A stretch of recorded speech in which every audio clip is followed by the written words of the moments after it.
창세기 41장 33절에서 36절까지 말씀을 읽겠습니다.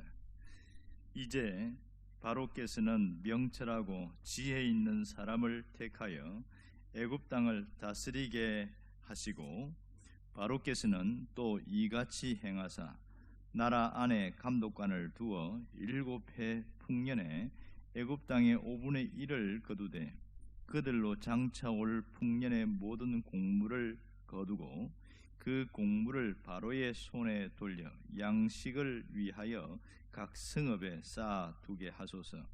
이와 같이 그 곡물을 이 땅에 저장하여 애굽 땅에 임할 7해 흉년에 대비하시면 땅이 이 흉년으로 말미암아 망하지 아니하리이다. 아멘.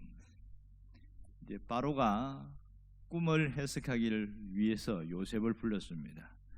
요셉은 단정을 한 다음에 바로 앞에서 하나님이 꿈을 해석하실 것이라고 분명히 이야기를 합니다.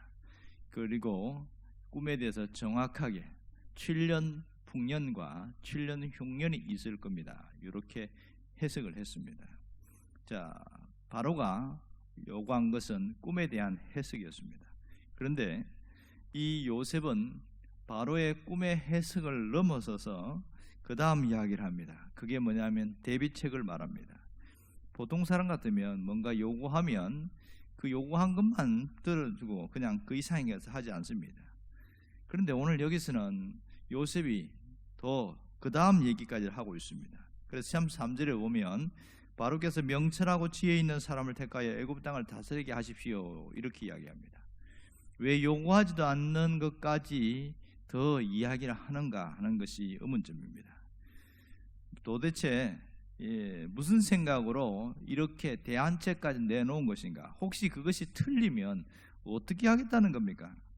이 대안책을 내놓음으로써 만일 이 요셉이 말이 잘못되기를 한다면 그것은 모든 책임은 요셉이 져야 되는 그런 생각입니다. 자, 요셉은 무슨 마음을 갖고 대안책을 내놓았을까, 이런 생각을 해봅니다. 분명한 것을 보면 이 일은 반드시 이루어질 것이라는 것을 요셉이 마음에 확신을 했어요.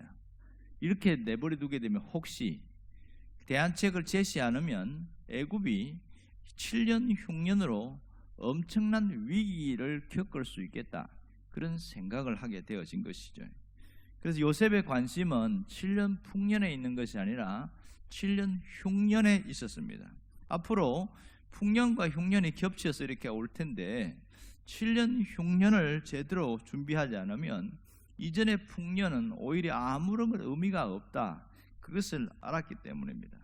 그래서 정확하게 요셉이 전국에서 풍년의 때에는 5분의 1을 거두어서 창고에 저장을 하시되 7년간 저장을 해야 되니까 특별히 감독관이 하나 필요할 것이고, 또 저장고가 썩지 않게 하기 위해서 통풍이나 여러 가지 이런 것을 준비한 그런 것이 필요할 거다, 아마 이런 얘기를 했던 것 같아요. 자, 그러면 오늘 이 요셉의 대안책을 제시하는 이 모습을 통해서 하나님은 우리가 뭘 깨닫기를 원하실까요?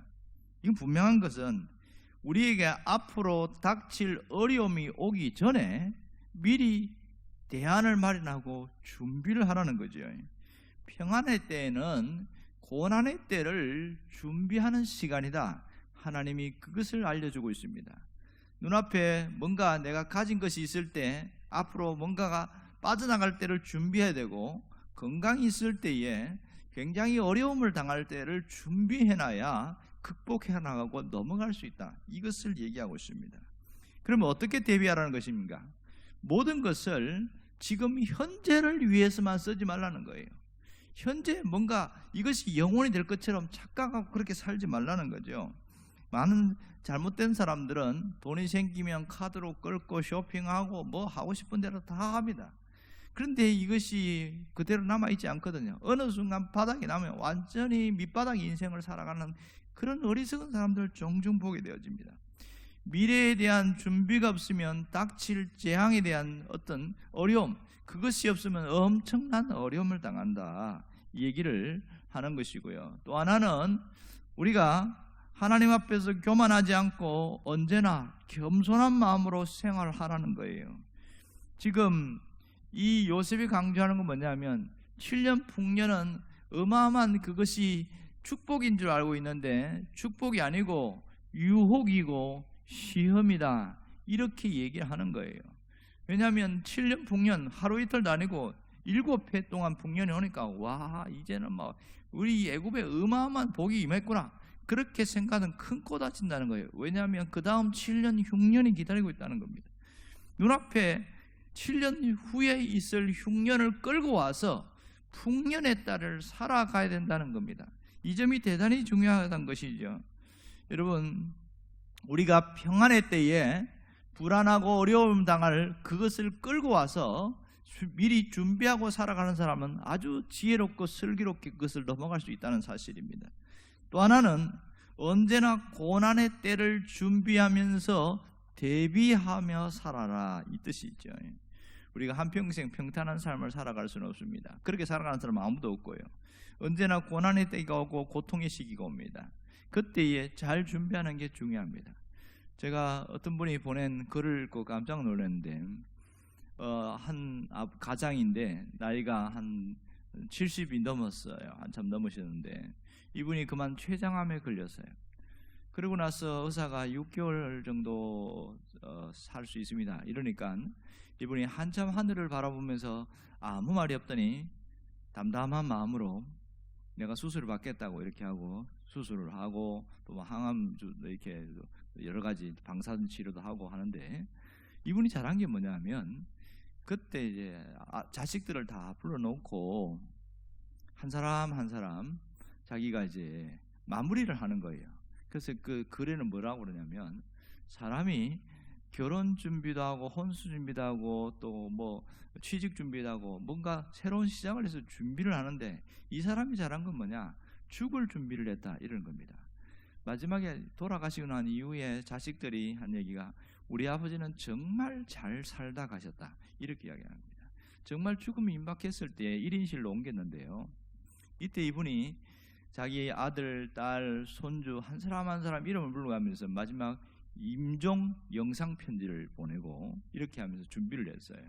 그러면서 자식들에게 병원비 걱정하지 마라, 내가 이걸 위해서 미리 준비를 했다. 언제 무슨 일이 닥칠지 몰라서 혹시 누구라도 너희 엄마라도 병원 가면 이 병원비를 준비해야 되겠다 해서 이렇게 준비했으니까 절대로 자식들 패기치 않겠다고 생각하고 준비했으니까 걱정하지 마라, 이렇게 하면서 준비하는데, 여기서 제가 와닿은 건 뭐냐면 죽을 준비를 잘하고 있다는 겁니다. 마무리를 너무 깔끔하게 하고 너무 아름답게 한 거예요, 모든 사람들에게. 그리고 이분은 뭐 아마 비신자 같은데 한 번 죽은 이후에 한 달에 한 번씩은 하늘을 쳐다봐라, 이렇게 이야기하는 겁니다.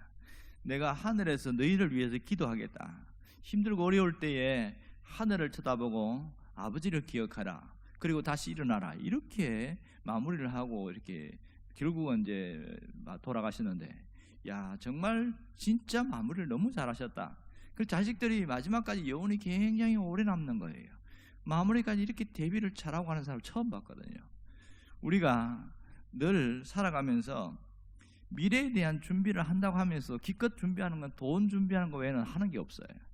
사실 정말 잘해야 되는 것은 현재 살아가는 것도 잘 살아가야 되지만 죽을 준비를 잘하는 것이 굉장히 중요합니다. 특히 기독교인들에게는 이 세상이 끝이 아니라 내세가 있고 그 내세의 미래를 위한 과정 속에 있기에 지금 우리가 죽을 준비를 하는 것이 얼마나 중요한지 모릅니다. 죽을 준비가 뭔지 압니까?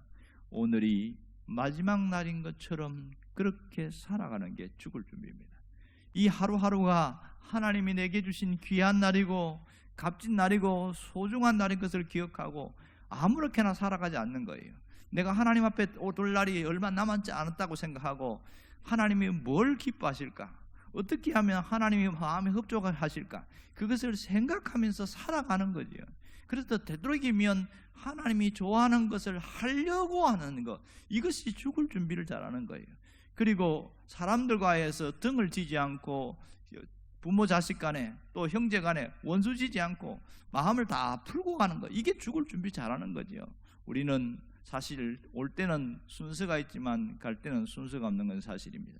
그러기에 오늘 이 요셉을 통해서 분명히 우리가 알 수 있는 건 뭐냐면 다음을 준비하라는 거예요. 다음 고난의 때를 대비하면서 살라는 거죠. 언제나 우리가 평안할 수 없다는 걸 잘 압니다. 그래서 이 닥칠 어려움을 준비하는 것, 이것이 믿음의 사람들이 살아가야 되는 신앙의 모습이라는 겁니다. 어떻게 하면 되냐?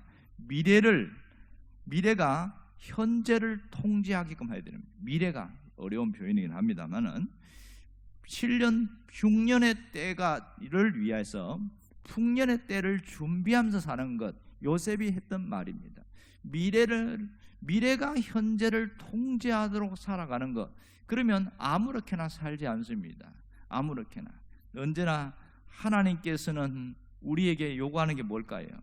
내 미래를 준비하면서 눈앞에 보이는 환경대로 그 환경에 흔들리지 말라는 것. 그리고 또 지금 현재 어렵다고 미래까지 어렵느냐? 절대 그렇지 않습니다. 지금 현재 어려움도 지나갑니다.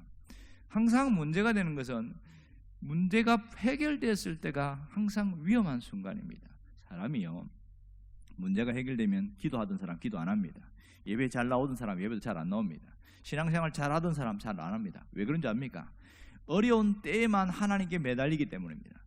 힘들 때에 정말 하나님 앞에 다짐하고 또 다짐하고 준비하게 되어지면, 신앙 준비를 잘하면 평안할 때에도 변함없이 하나님 앞에 신앙으로 살아갑니다.